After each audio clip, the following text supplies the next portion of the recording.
And I'm delighted to host this event on the 2023 World Development Report.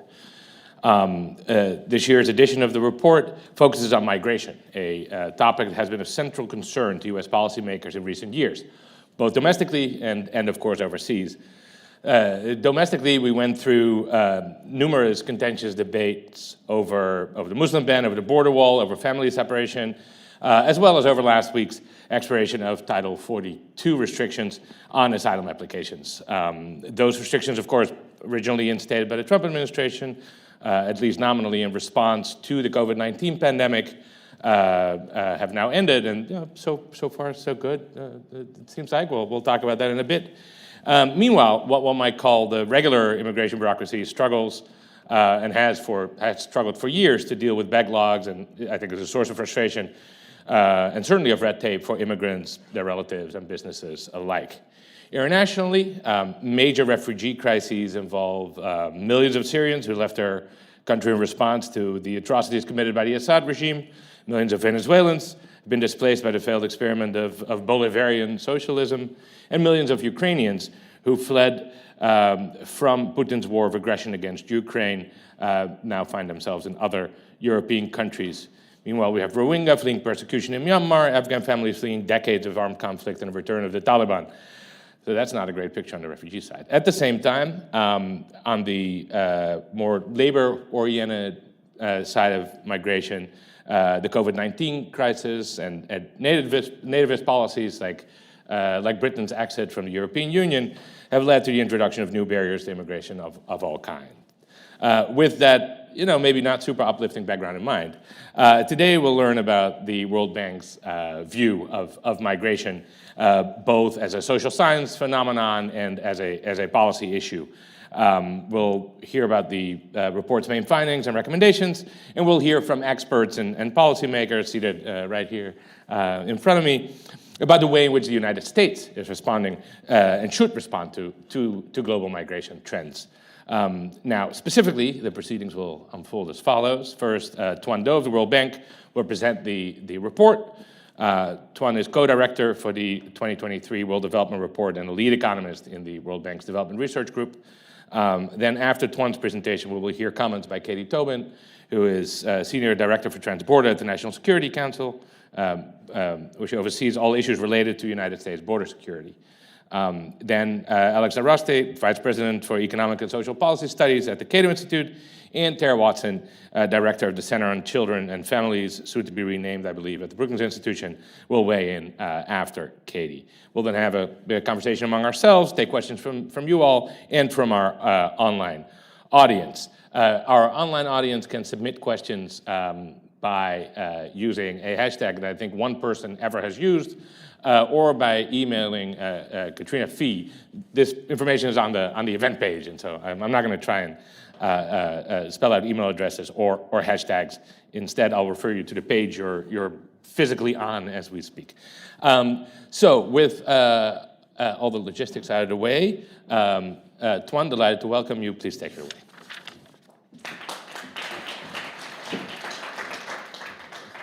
Thank you very much, Stan. So I'd like to thank the American Enterprise Institute for hosting this event and all the discussants for taking the time to have a discussion after this presentation. So I welcome you here and also all our listeners online.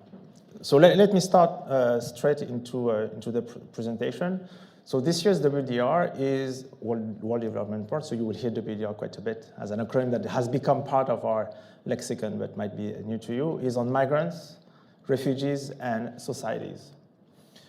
So I'm here to present the main findings of this report, but I'd like first to acknowledge that this is the work of a big team, 30 people, and some of them are in the room, and I thank you for coming. So we've been working for 18 months. We have had an academic committee, and some of those members are also sitting here in the room, and also a more policy-oriented committee that has been working with us throughout this entire journey.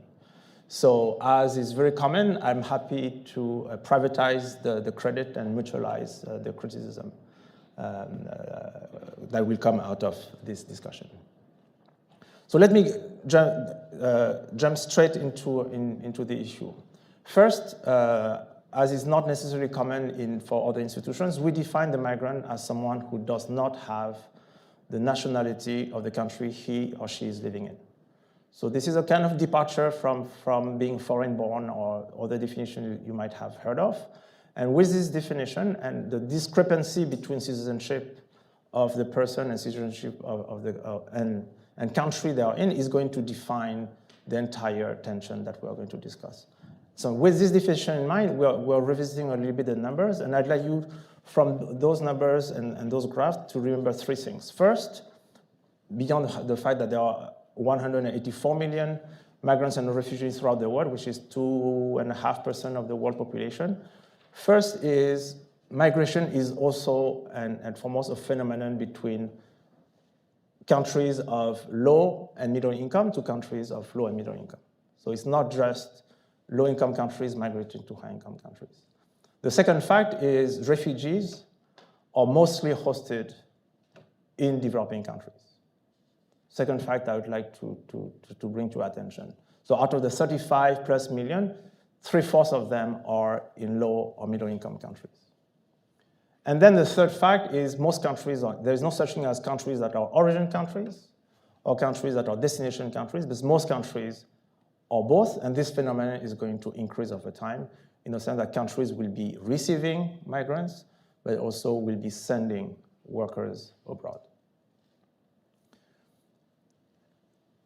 Migration is a result of arbitrage, of adjustment to welfare gaps, and here on this map, whether you take income per capita, whether you take human development index, most of the migration corridors are going to be driven by gaps in those welfare differentials. So what we wanted to do in this report is first take a picture of what is happening, but also look at some of the main determinants of migration to have somewhat a forward-looking view on what migration is going to look like.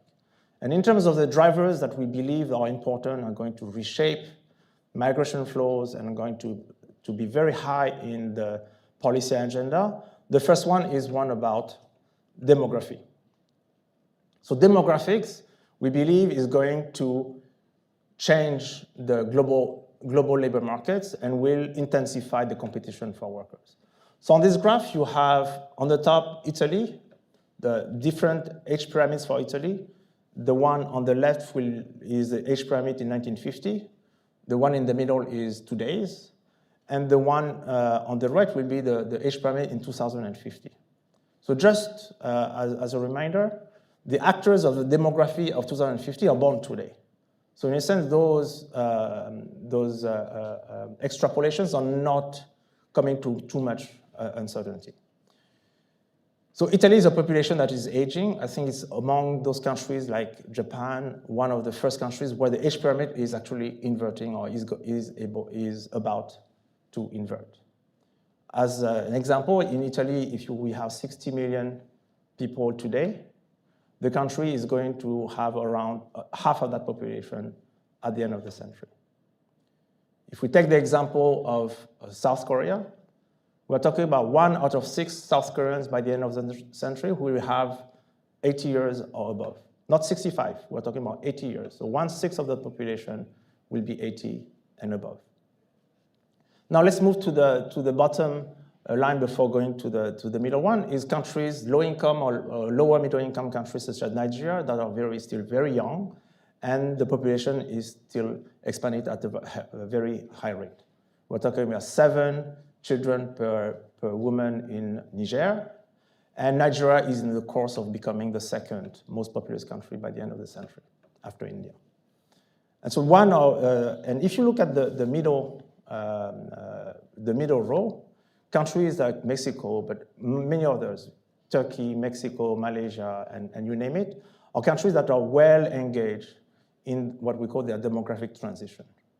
So from a young country, the population is aging. And what does it mean? It means that they are going to become countries that move from being only sending migrants abroad, are also going to receive migrants at home. So what we are seeing for the years to come is a change in how the global labor markets are going to behave, with a change in the demand from aging countries, but no new demand coming from middle-income countries. Second factor that we'd like to draw your attention on is the one on climate. The change in temperature is going to generate not only a decline in income, but a threat to the habitability of places. And so those two will concur to increase the pressures to change places. And if so far movement has been at short distances, meaning within countries or to close neighboring countries, the big question is to what extent those movements are going to become moved from being internal, from being cross-border. And in that situation, what policies are being taken today to mitigate climate change, what policies are being taken today for countries to adapt to the effect of climate change is going to be critically determinant as to whether climate change is going to create migration that is remaining internal or is going to exacerbate the current trends in cross-border migration. So as you can see, you can guess right away that one of the key tenets is that migration is not a monolith. Everybody is not migrating for the same reason. Everybody is not the same. Every migrant is not identical. And so what we try to bring as a decision tool, as an analytical framework to think about migration is what we coined the match and motive matrix. So what does it mean? It means that people differ by their match to the destination country and differ by the conditions under which they migrate. And this determines the policy space that we want to think about when we want to manage different types of migration. So let me jump straight into our framework. So think about one first lens is an economic lens where the movement of a migrant determines the impact it will have on the destination society. And once again, given that destination countries have a say in who migrates, while origin countries don't, then we want to put ourselves in the perspective of these destination countries. And from an economic lens, what the trade-off will be is going to be the benefits that a migrant brings with his skills and his other attributes on the labor market, and this compared to integration costs when there are.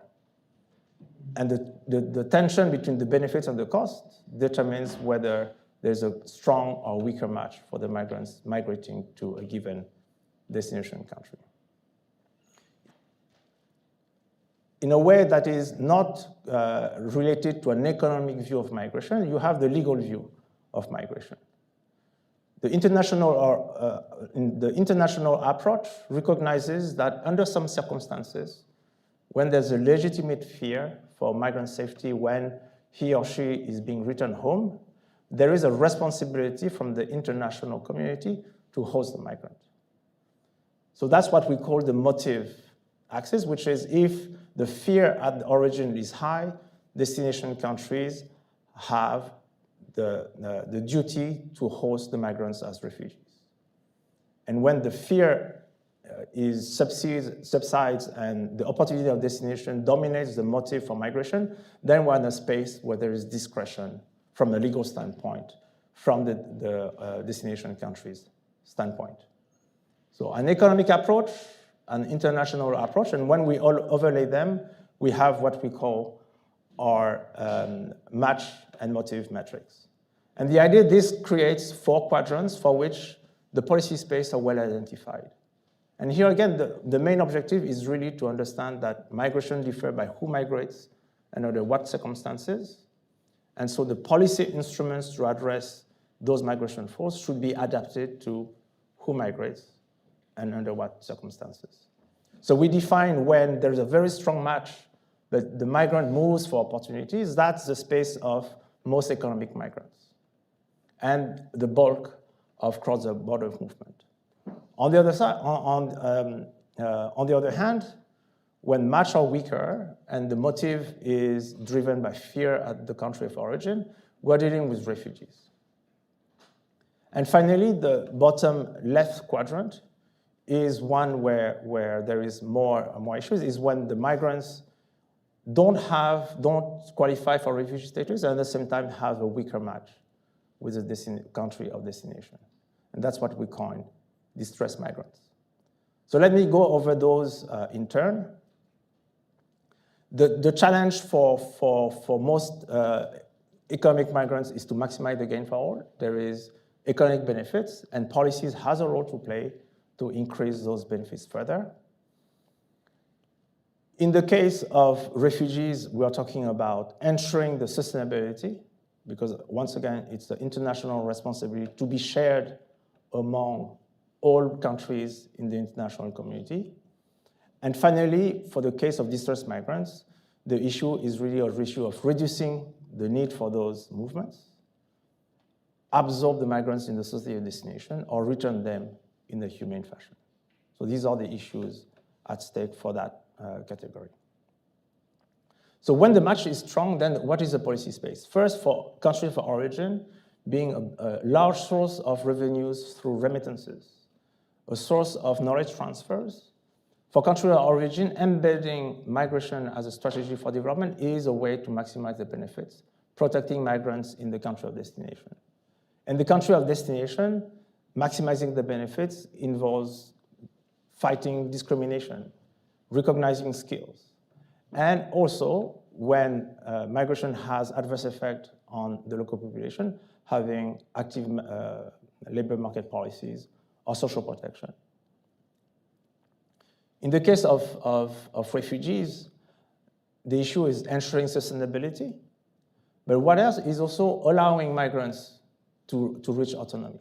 Taking the example, for example, of Venezuela, Venezuela and Colombia granted legal rights to migrants right away, allowing them to look for a job, allowing them to move freely within the country to find better job opportunities. So not only it's about giving them protection, but also allowing them to increase the match, because once migrants are given protection, they behave as any economic agents looking for labor market opportunities. And finally, the quadrant that we believe to be small in numbers, but large in terms of political controversies and media coverage is distressed migration. And here we look at different experience, and we identify three main issues to look into. First, extending the scope of international protection, because migrants, those types of migrants first, don't qualify as refugees, but as the US did for Haiti, have temporary form of subsidiary protection in order to account for the fact that migration, the motive for migration is not necessarily just an economic one. And at the country of origin, obviously the role of economic development to provide alternative to disorderly and dangerous migration. So the role of development in this case is critical, so that not only, it's not about whether development is going to increase or decrease migration, but development is going to allow some to not migrate and empower others to migrate in better conditions. And in the meantime, the availability of more legal ways, legal pathways will allow to change the incentives of migrants. So you have here the different set of policies for different types of migration, but we would like to finish with a message is, in order to have a different migration policy, we want to make policy differently. And what do we mean by this is increasing the scope of multilateral cooperation, whether it's between countries, when we're talking about more type of bilateral labor agreements, but also internationally when it comes to burden sharing in the case of refugees. The second point, and I think this is very relevant for organizations like ours, because our way to engage is with sovereign governments. I mentioned at the beginning that migrants are characterized by being citizens of a country in which they don't live in. So the way to engage one way to engage is to have additional financial instruments so that sovereign countries who maximize the welfare of their own citizens can also, through those financial instruments, also incorporate the welfare of non-citizens. And finally, inclusive decision-making, where more voices need to be heard. So in some cases, migration policy is in the realm of the Ministry of the Interior, in other places, voices to social partners is being heard, the voice of migrants themselves, of the diaspora is being heard, and inclusive migration policy might be able to open new doors for alternative policies. So I'm going to stop here and finish with the key messages. The one main message is that migration, given the trends in demography and in climate change, is going to be necessary for countries, and this at all levels of income. And the other two, which are what I'm repeating from before, is when the match is strong, meaning there is gains to be had for the migrant, for the origin country and for destination country, there's a policy space which is comfortable to make those gains larger. When the match is weaker, when we're dealing with distress migration, when we're dealing with refugees, this is where international cooperation comes in. And finally, just to repeat the later slides, the need to have different ways to work together in order to find different types of policies. So I'll stop here and thank you for taking the time to listen here and online.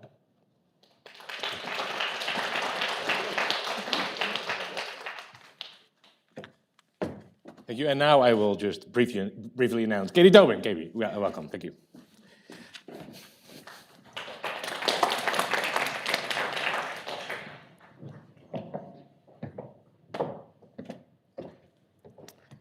Hi, everyone. Good afternoon. It's a real pleasure to be with all of you today. Migration is a topic that is close to my heart and a central focus of my work with the Biden-Harris administration. I first wanted to say thanks to Stan and to the American Enterprise Institute for inviting me to speak with you all today, for hosting this event, to Tuan and to the World Bank for making migration the topic of your 2023 World Development Report. I read the report this weekend and think it is such an important contribution to the global discourse on this topic, so thank you. I honestly think we need more economists focused on this issue. I think the concept that you outlined on the match and motive matrix is brilliant, and I will speak more to that in a bit on how I think it applies in the US context. As mentioned at the beginning, I serve as Special Assistant to the President in the White House National Security Council, covering among many other topics, migration. President Biden has often said that migration is one of the existential challenges, not only facing the United States, but governments around the world at this moment in time. How we deal with it today will shape decades to come. This gives those of us working on this topic a great sense of responsibility to try to get it right, and it's certainly not easy. While this is a global challenge, it has become more of a regional challenge here in the Western Hemisphere than we've ever seen before. According to the State Department, at least 1/5 of the world's forcibly displaced, which we from the UN understand to be about 100 million, are in the Western Hemisphere. So this creates operational and political challenges, not just for the United States, but for all of our neighbors that we're jointly grappling with this. You just have to turn on the TV these days to know that migration has been on the forefront of the political discourse in the United States in recent weeks. Last Thursday, May 11th at 11:59 p.m., we shifted from the Title 42 public health order to our normal Title 8 immigration processes at the southwest border. With that, we ushered in a set of ambitious new policies that aim to do exactly what your report described, match the need in the United States with the motives for people that are on the move. It's a really interesting moment in time right now in the United States because we are actually facing higher labor demands than we have in a really long time. And I think it's safe to say, to quote the report, that the match is strong in the United States, that migration to the United States does yield benefits that exceed the costs if we get our policies right, and that is the real challenge. I won't pretend to be an economic expert, but the reality is we currently have at least 10 million job vacancies right now in the United States. On top of that, We are creating new jobs this year as we're breaking ground on key infrastructure projects under the President's bipartisan infrastructure law, the CHIPS and Science Act, new green jobs as we implement the Inflation Reduction Act. This is an exciting time in America. And as our economy grows, we need workers that we just don't have enough of. So it is in our interest to bring people in and to stay competitive globally. We hear from Republican and Democratic governors and mayors all the time about the fact that they need more workers in their states and in their cities. So the challenge is putting these pieces together and doing it in an orderly way. This is what me and my team and so many others in the Biden-Harris administration have been working on since day one. You hear us talk a lot about legal pathways. We're extremely focused on, one, increasing the number of legal pathways for people migrating to the United States, and two, making it easier for them to access those legal pathways. To oversimplify it, we assess that there are three primary reasons why people are seeking to come to the United States. One, for economic opportunity. We have lots of jobs and we have higher wages than a lot of countries in the region. Number two, family reunification. A lot of people have family here and they've been separated a long time. They want to be with their family. And three, protection. As was noted in the last presentation, we have a lot of people fleeing persecution, fleeing hardship in their home countries, and they're seeking safe haven in the United States. So how do we ensure that we have the available legal pathways that match those motives? The obvious answer, honestly, is that we reform our laws. And we would love to see Congress act on this. But without Congress, we have had to be very creative in the last 2 years. In year one of the administration, we focused a lot on turning back on and expanding existing labor protection, family unification pathways, with a particular focus on Central America, where we were seeing the highest numbers arrive to our southwest border. We did things like invest in the labor ministries in Honduras, El Salvador, and Guatemala, and make it easier for people to access the H-2A and H-2B seasonal worker programs. We more than doubled issuances of H-2s in Central America in FY22. We also turned back on the U.S. Refugee Admissions Program, the Central American Minors Program. It goes sort of without saying, but coming out of COVID, we also worked really hard to reduce immigrant and non-immigrant visa backlogs at our consulates in key countries where we were seeing high rates of outflows. Year two and now year three, we are starting to make some really big moves and announcing a lot of new legal pathways. I wanted to reference two from last year. When we had new sudden displacement crises, one, the war in Ukraine, and then later in the year, we started to see really high numbers of Venezuelans, Cubans, Nicaraguans, and Haitians arriving to the US. We worked to establish new innovative humanitarian parole programs specifically targeted to those populations.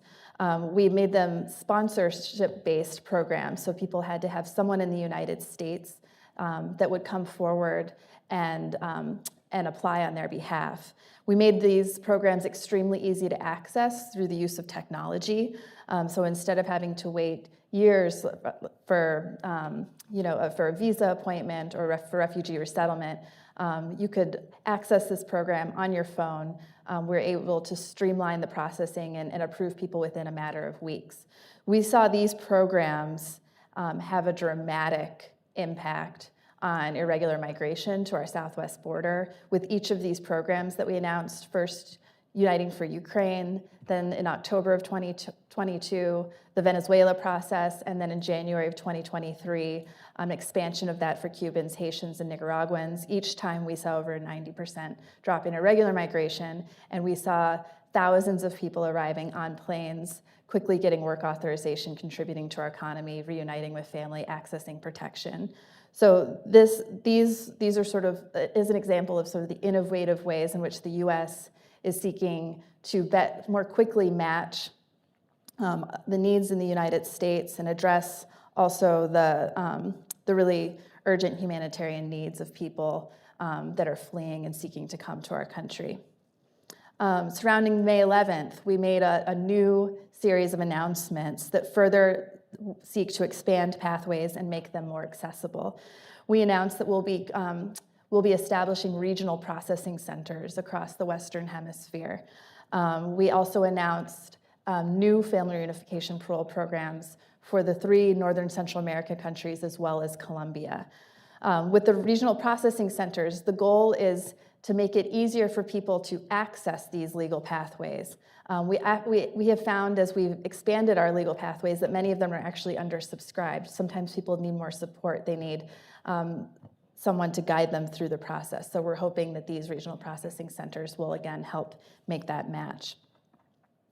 But it's not all about the United States, and we recognize the multilateral component of this. And I appreciated that what the report said about if the match is weak, the costs need to be shared multilaterally. We get that. The United States gets that. The Biden-Harris administration gets that. And I wanted to talk a little bit about some of the things that we are doing about that. So in June of 2022, President Biden mobilized 21 countries in the Western Hemisphere to adopt the Los Angeles Declaration on Migration and Protection. This is our signature framework to have a common approach to managing migration in the Western Hemisphere. Under Pillar 1 of the LA Declaration, there's a huge focus on this concept of the match and motive matrix. We see that the majority of the countries in the majority of displaced people in the Western Hemisphere are indeed being hosted by middle and low-income countries. These are countries that are under incredible strain by the millions of people that have entered their country. So we have called for, under Pillar 1, far more support for the countries that are on the front lines that are hosting these populations. The US, through the State Department and USAID, we have delivered a total of $2.4 billion in humanitarian assistance and $2.1 billion in development, economic, and health assistance in the Western Hemisphere in the last 2 years. But in addition to what we are doing directly, we have also worked more with the World Bank, with the Inter-American Development Bank, to provide concessional lending to these countries in the Western Hemisphere that are middle income, may otherwise not be eligible for this financing, but because they're hosting tens of thousands or millions of refugees and migrants, really do need access to more support. We've done this in countries such as Colombia, Ecuador, and most recently Costa Rica. This has enabled those countries to pass temporary protection policies, regularization plans, policies that integrate and welcome migrants and refugees, prevent onward movements and fuel human smuggling networks. And we will continue to do that work alongside other partners. We have also, under the LA Declaration, called on more countries to also expand their own legal pathways. And you heard when we announced the regional processing centers last month that we did so alongside Canada and Spain, who have also committed to take more cases from the Western Hemisphere through this joint initiative. And then, of course, the focus in the report on origin countries and the need to focus on that as part of the solution. We feel strongly that that is important too. That's reflected in the root causes strategy that the Vice President has championed since 2021. The Vice President has worked to bring the private sector to the table through the call to action. We've worked with 47 companies and organizations that have committed to invest $4.2 billion to create economic security for people in the region. So in closing, the Biden-Harris administration appreciates both the moral responsibility and the strategic opportunity that migration presents. It's at the heart of our domestic and our foreign policy agendas. We do not always get the match perfect, but I am proud to be a part of an administration that recognizes the value of migration and is innovating and testing new ideas to get it right. We are grateful for multilateral organizations like the UN, like the World Bank, for stepping up and contributing to this issue as well. We really need everybody at the table. So thank you again, and I really look forward to the discussion today.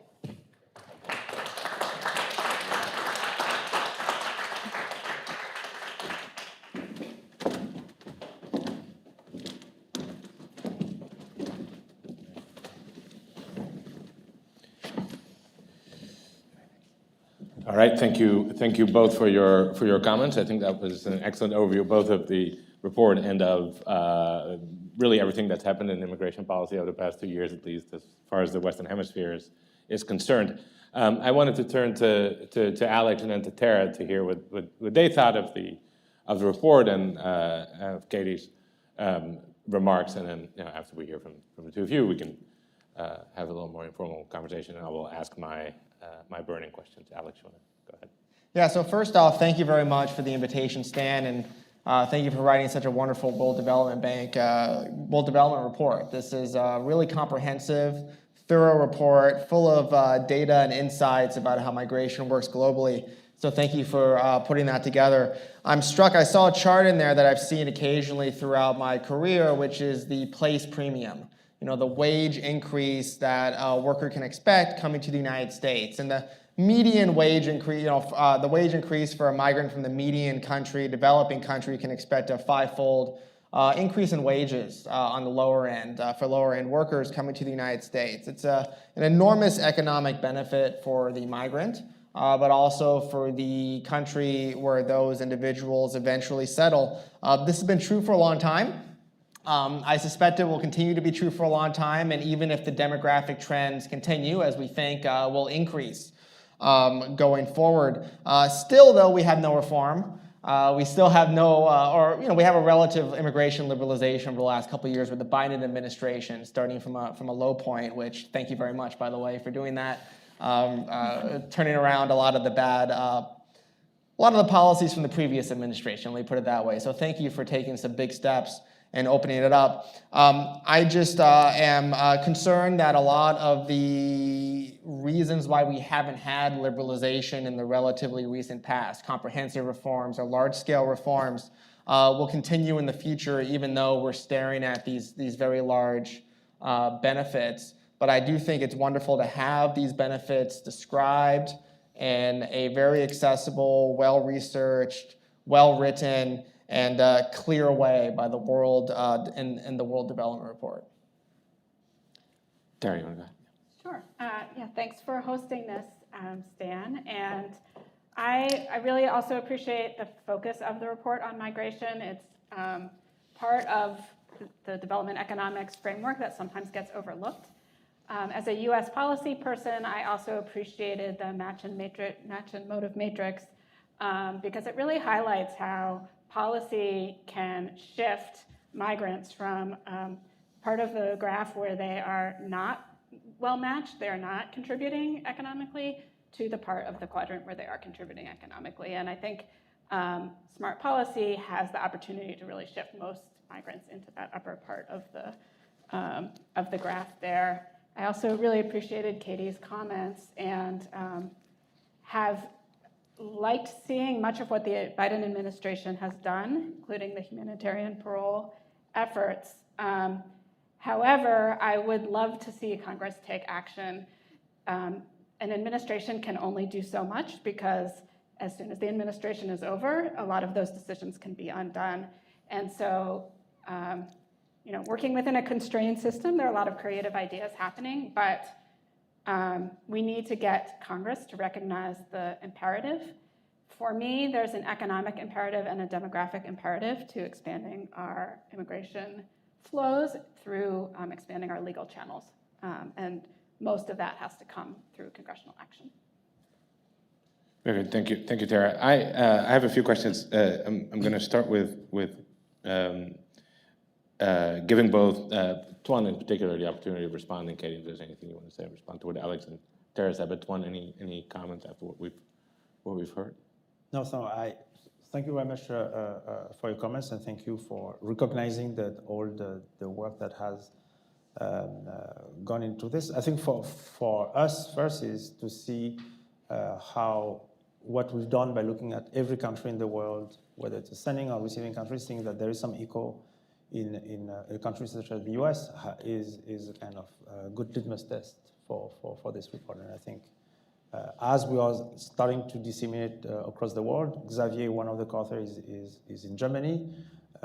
Charles is in Turkey. So I think having first this sign that there is some relevance to the policy debate in the US is giving us a lot of energy to keep and disseminating the report elsewhere. Tuan, could I ask you a few questions that relate to some of the things you presented? The first one is on the demographic transition that you talked about. You showed the age distribution for Mexico as it has evolved. Now, there's a paper from a few years ago by Gordon Hanson. It's titled something like the Mediterranean is the new Rio Grande, where he does exactly this, right? He goes over the change in the age distribution in Latin America and says that, soon the immigration pressures in the Western Hemisphere will be dramatically reduced, and they will instead intensify on the sort of southern periphery of Europe. I think the latter we've definitely seen. The former, I don't think we've seen at all so far. And so, in this paper, it's like 10 years ago by now. I don't know how far out he is forecasting, but that seems like quite a bit.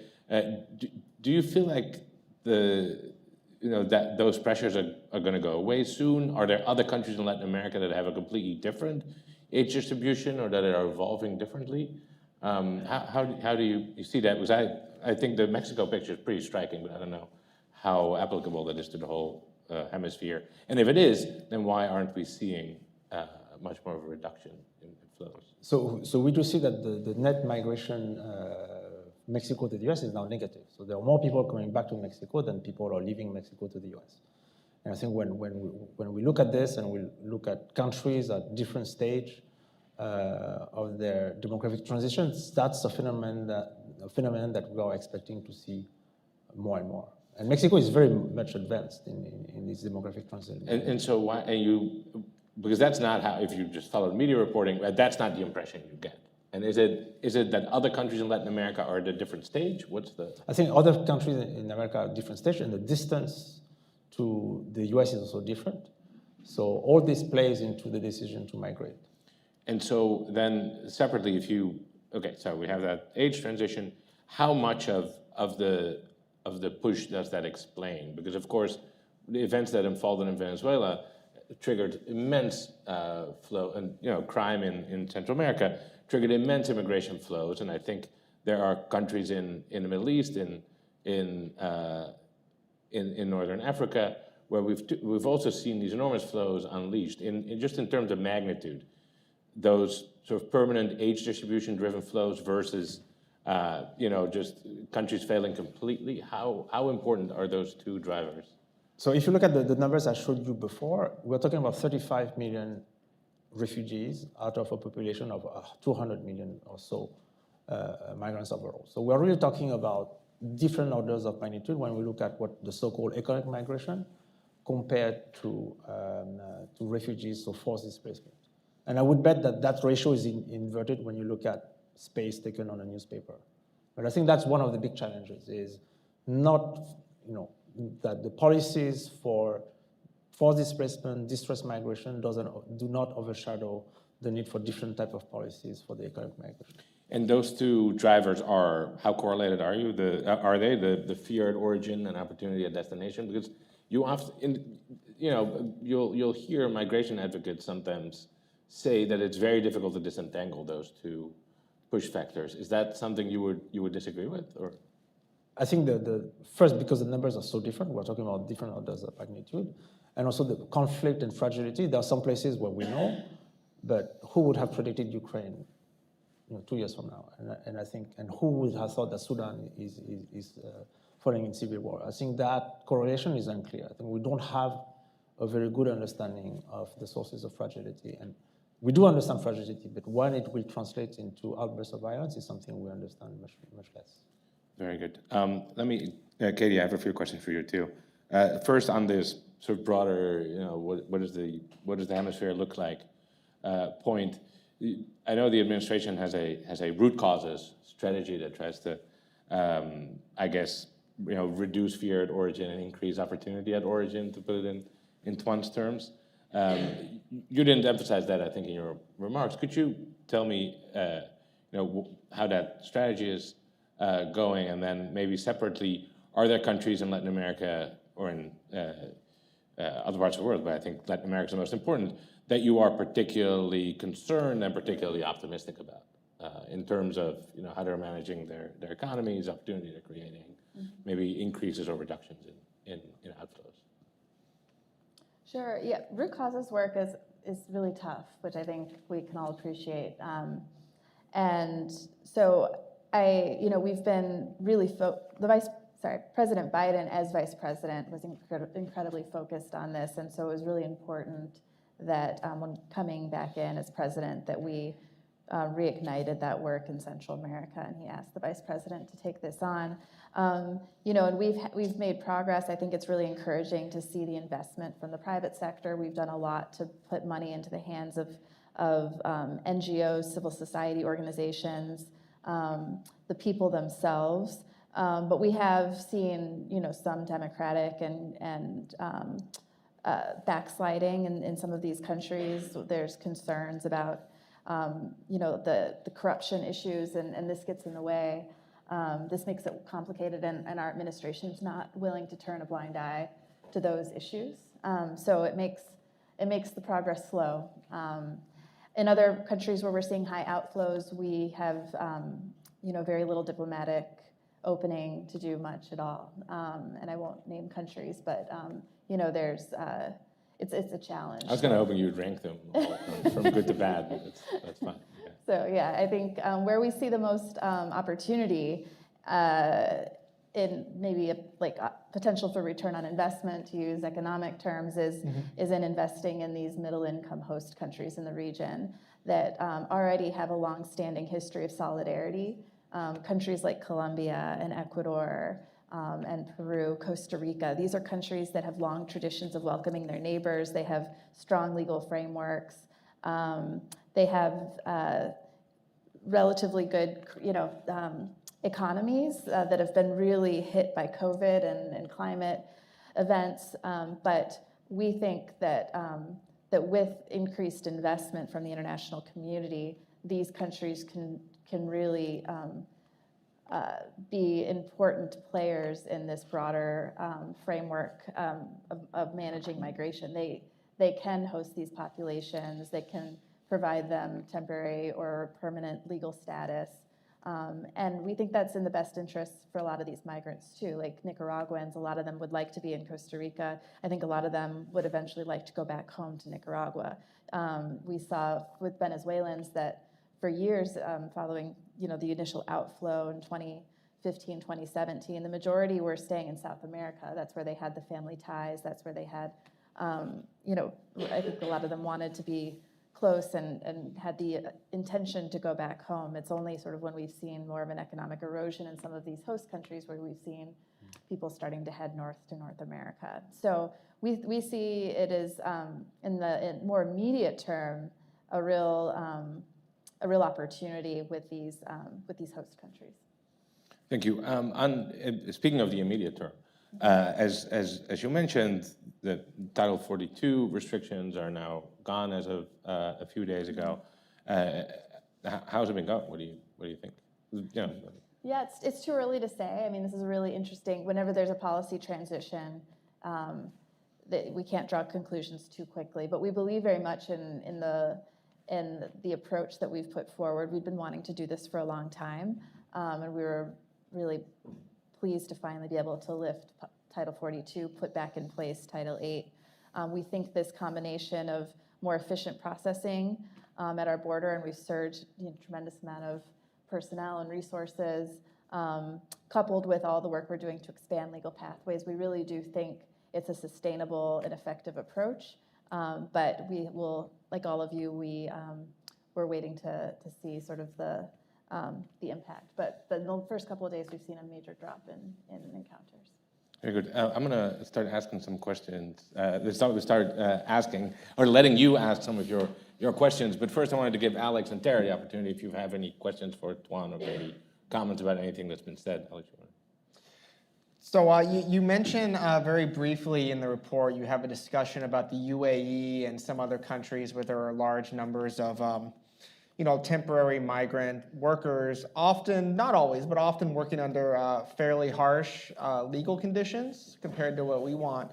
Martin Roos, who is a social scientist, I believe is at Oxford, has argued that this trade-off between the rights that you grant to migrants and the number of migrants you let in to countries. And you've documented very well, I think, that the huge benefits to the migrants in the host countries. When you take a look at that, is that sort of a pattern that you see, that there's this trade-off between rights and the numbers of migrants a country lets in? And if there is a trade-off, where should the United States, you think, draw the line? So what we see is when, and I think I'll make an economic argument here, is when supply is so large compared to demand, prices drop.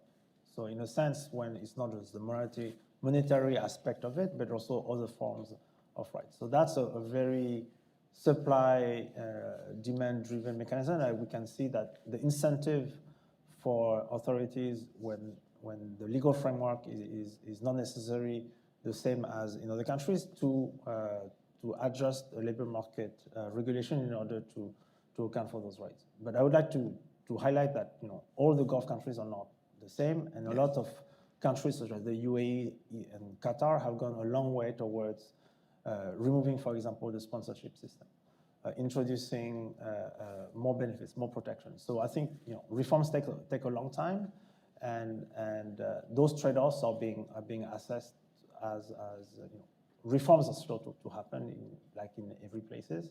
But I think there's a realization that this trade-off doesn't have necessarily to be such in stark terms. Great. To the extent that there are still concerns, they've also purchased soccer teams and organized soccer tournaments to make sure that positive attention for those things overwhelms any negative attention they may receive. So, Terry, go ahead. I guess I have a question about, even for the migrants that are at the top of your chart, so really strong match either because they have very specialized skills or because the host country is in need of just a lot of workers with any skills. Even where the economic case is really strong, so I would put the US in this category, there's still a lot of political resistance to migration. And so even, we have this whole conversation about the border, about asylum seekers. It sucks up a lot of the oxygen. And do you think that's the reason that we can't make progress on some of the places where the economics argument is so clear? Or are there just broader political forces at work that we should be having in the back of our minds as we talk about these policies? So I don't think I have enough expertise on US public opinion, but how perceptions are formed about the benefits of migration. I think we've been talking many, many times about whether all the benefits are properly perceived by the population, whether migration is or not the guinea pig for the guinea pig, what's the term? Is being blamed for a lot of social transformation. I think it's an open question. So in the case of the US, maybe in the case, I think this mismatch that we all talk about between the actual benefits and the perception is something that is going to persist here as in many other places. Very good. Let me take a few questions from our beloved audience. And if you have a question, please raise your hand, and then I will point to you, and then please wait for the mic, and then ask a question, and then try to make it end with a question mark. Let's go over there first. Yes, my name is Roger Cochetti. I am an author and editorial contributor on technology policy for the Hill newspaper. My question, I think, is for Katie Tobin, but any panelist might be interested in answering it, and that is the rapid development of a special program for Ukraine refugees last year was pretty clear evidence that the United States is quite capable of creating special programs for outside of the Western Hemisphere. So if that is the case, why didn't or couldn't or shouldn't the United States have comparable special programs for Syrian refugees, for Yemeni refugees, for Horn of Africa, Somali refugees, for Rohingya, for any of a number of other regions, I suppose including Afghanistan. But if we can do this for one country out of region, why not do it for, because many of these are indisputably refugees and highly qualified, educated people. So just wondering why was it suitable for Ukraine, but not for Syria or whatever? Thank you. Katie, you want to respond to that? Sure, no, it's an excellent question. It's something we grapple with quite a bit. I didn't speak about it in my remarks, but another big focus of the Biden-Harris administration has been working to not only build back the U.S. refugee admissions program, but really upgrade and streamline it. So the goal would be that we would use the refugee authority in our immigration laws to welcome refugees from around the world, for Syrians, Ukrainians. So, but I think as many of you around the room know, historically, it can take several years, 2, 5, 10 years for people to be resettled, which is just not sufficient. So we've been working to reduce the time, really like build in efficiencies to the refugee resettlement adjudication, so it goes from a multi-year process to just a few weeks.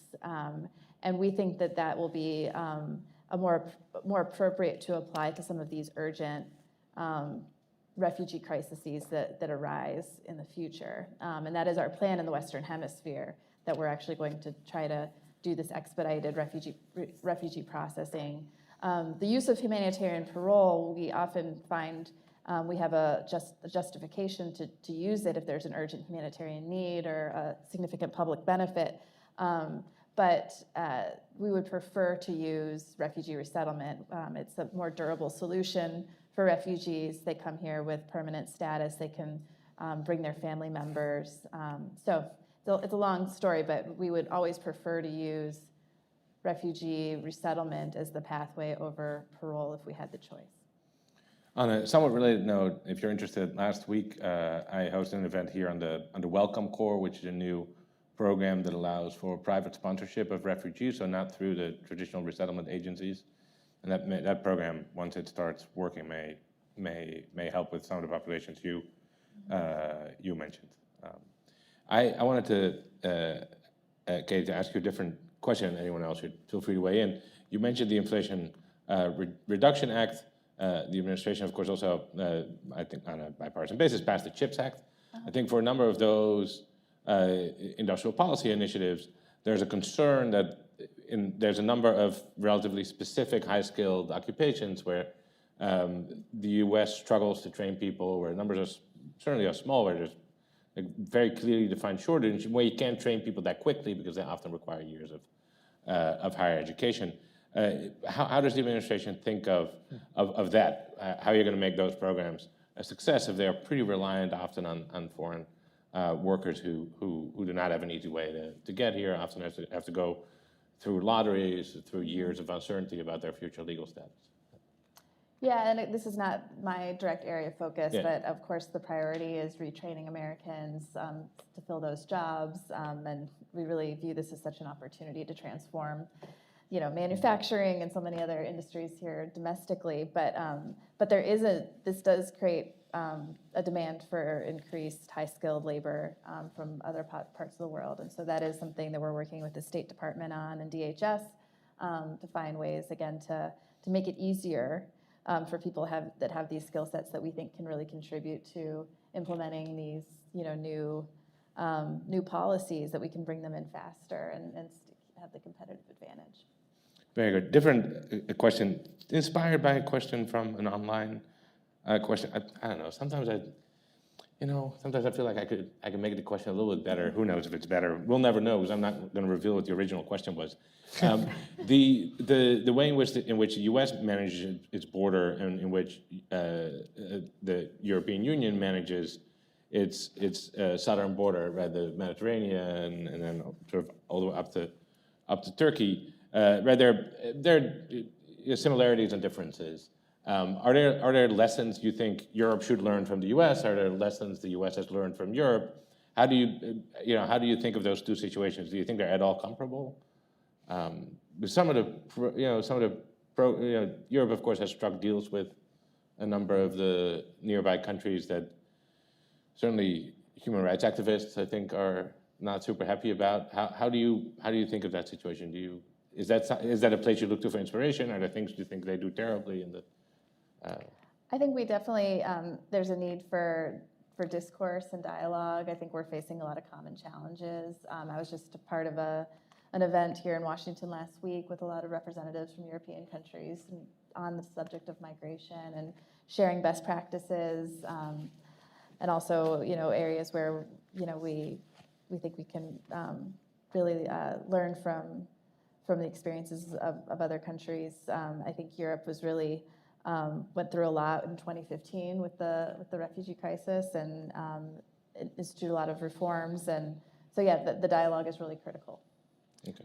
I mean, if I could say one thing, I think one lesson that Europe could learn from the Biden administration is from the humanitarian paroles that you've extended to Venezuelans, Cubans, Nicaraguans, and Haitians, which, as you mentioned in your speech, 95% decline on average in Border Patrol apprehensions. And I think it would be, the whole world should know about that, because there's almost nothing short of a major catastrophe that causes a reduction like that. And it's through liberalization.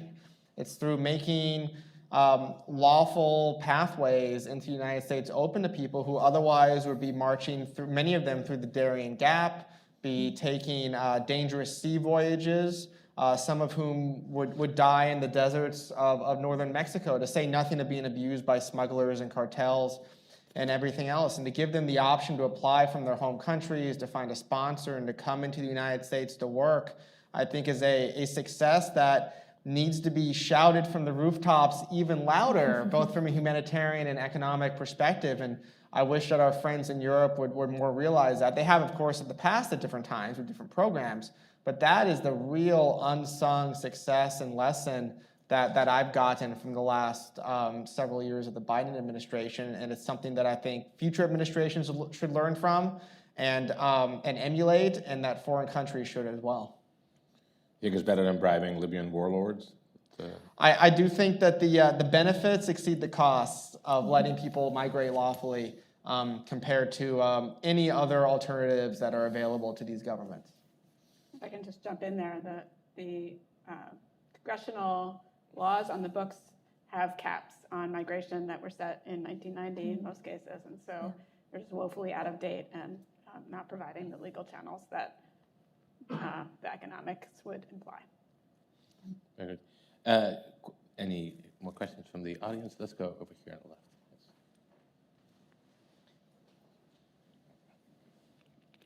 Hi, my name is Mike Holmes, and this is a question, I guess, mainly for Katie, but anyone can jump in. And correct me if I get these backwards. I think it's the H-2A that's uncapped and the H-2B that's capped. And you mentioned some of the undersubscription to some of those programs. Even I think Northern Triangle, sometimes there were struggles in filling the additional slots on the H-2B. What have been the main, I guess, obstacles to having more people take advantage of those options? And I guess the second part of this, is it purely our policy, or is there even a mismatch in desire of migrants themselves and what our temporary work programs actually offer? Yeah, no, it's a great question, and there's been a huge focus of the administration to try to maximize the value of the H-2A and H-2B program. The H-2A program, which is for temporary agricultural work, is the one that is uncapped.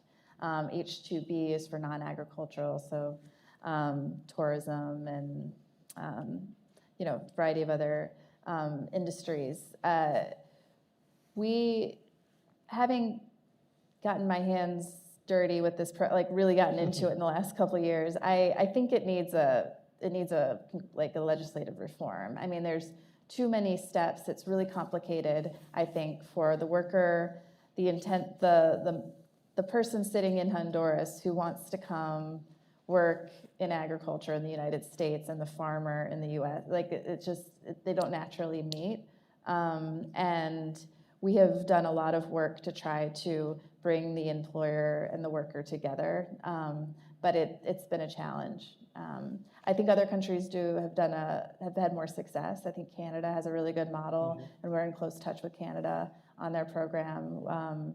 But yeah, I think that there is a need to simplify the process and make it far easier for workers to come. I think having it be employer sponsored is something worth taking a closer look at. I think to go back to these parole processes that we've set up, by allowing people that intend to work in the United States to have a sponsor, so somebody that will welcome them, help them to settle here, but not necessarily be their employer, and then have somebody immediately have access to work authorization upon arrival so they can immediately contribute to our economy, I think is a model that has proven to also address some of our economic needs without this sort of convoluted program that seems to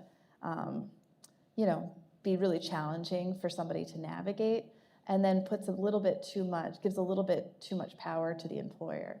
So anyway, there's a need for reform. So on the parole side, if I understand correctly, people have been paroled in under the Uniting for Ukraine program receive work authorization incident to their parole, right? But not for Cuba, Haiti, Nicaragua, and Venezuela. Is it on the table to change that, or what's So same for both programs. We took the U4U, the Ukraine model, and we applied it for Venezuelans, Cubans, Nicaraguans. Oh, so and they don't have Haitians. to apply for work same- authorization separately anymore? Same model. Okay. They need to have a U.S. sponsor, someone in the U.S. that supports them and vouches for them, and then upon arrival, they can immediately apply for. Oh, but they work. still have to apply. That's what I'm saying. That's right. Okay, I see. Yeah, Can I just jump in on the H2 program? Another challenge is that some of the key shortage areas that we see in labor market right now are not seasonal. There are things that are longer lasting. So think of things like home health aides, where there presumably is a large immigrant workforce who would be willing to come and do that work. And there's obviously a huge amount of demand, and it will grow in the future. But you can't call that a seasonal job. So it doesn't fit into the program neatly. Yeah, I mean, I think